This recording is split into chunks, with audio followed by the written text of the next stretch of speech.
Welcome back to Bloomberg Markets. I'm Caroline Hyde, live from Boston this week, and we've really been shining a light on some of the key companies, the players out here, and one of them is Raytheon. You may know it as a defense company, but it's also got a key tech part of the business. It's big in cyber.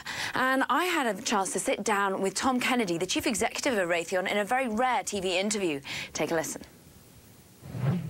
Let me go back to the foundations of how we got involved in cybersecurity. And it was about 20 years ago, we noticed an uptick in attacks against our systems. And we didn't really find anything out there that was in the open marketplace for us to use to help protect ourselves. So we figured we had to figure out how to secure ourselves by our own selves.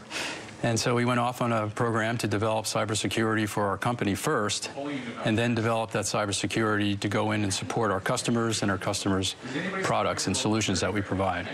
And how is that scaling? Are you seeing, you're so broadly based in terms of countries, are you finding the same sort of level of demand coming from each part of the business? Well, it turns out that everything that's connected is vulnerable, and so everyone is connected today.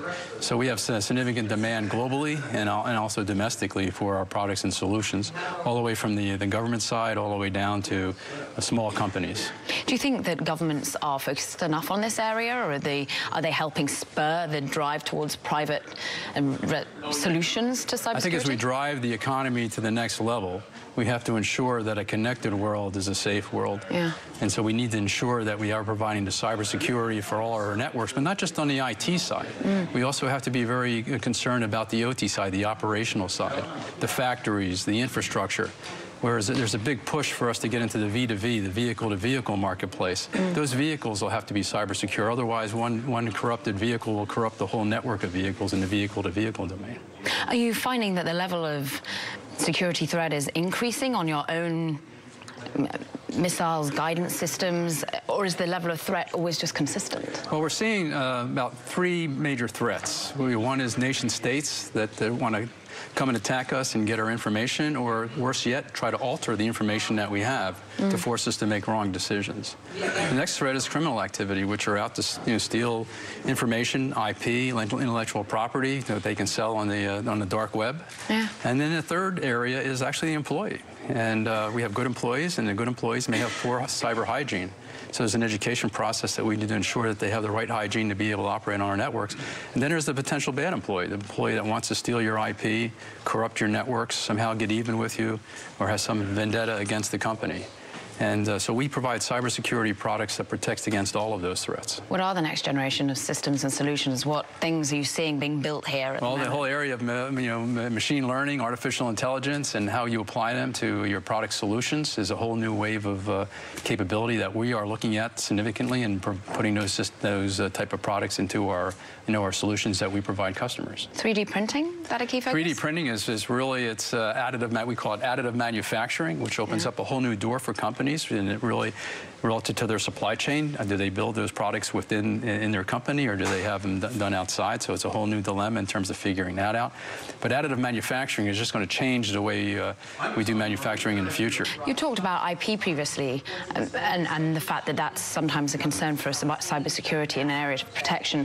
Do you feel that the focus at the moment in terms of the US on IP, particularly versus China, is the right way to be looking at it? Is that helping the economy as well? Well, I think we have to protect our IP. And to be able to run a business, you must be able to protect your inventions, your new technologies, to be able to go and compete in the international marketplace. If folks are stealing that IP and replicating that technology in other places and undermining you in a global marketplace, it just totally impacts the business. And when you say, of course, your presence in GCC in the Middle East, I mean, a topic of conversation at the moment has to be geopolitical risks. How does that affect you as a business? Well, we operate worldwide. Every day I get up, I'm constantly becoming a geopolitical expert relative to what's going on in the world, because what goes around in the world impacts me in day-to-day business activities. So I have to be totally aware of what's going on in different parts of the world, just as part of our business. And how do you react to it?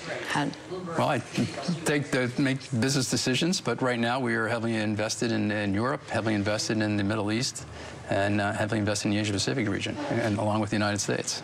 And how do you see Raytheon continuing to grow? Where do you see parts of the business that we're talking about, AI, machine learning, cybersecurity, where do you think will be your real area of growth going forward? I think in defense solutions, the solutions that make the world a safer place, whether that's the cyber domain in terms of cybersecurity, whether that's providing a system like the Patriot system to protect against ballistic missiles being launched at a country. In our end game, we want to make sure we protect the sovereignty of nations and the freedom of their people, the safety of their people. And we want to make sure we do that with products that they can trust first time and every time. In the end game, it's really, our job is really to make the world a safer place. That was Tom Kennedy, the CEO of Raytheon, really a company at the epicenter of where geopolitics meets technological development. It's a company based in Greater Boston, 64,000 employees, and I got the chance to sit down with him at the rather beautiful Institute of Contemporary Art when the weather was a little bit better, Bonnie. Yes, I know, we were looking. It's amazing to get a glimpse inside that mammoth company. Great interview, Caroline.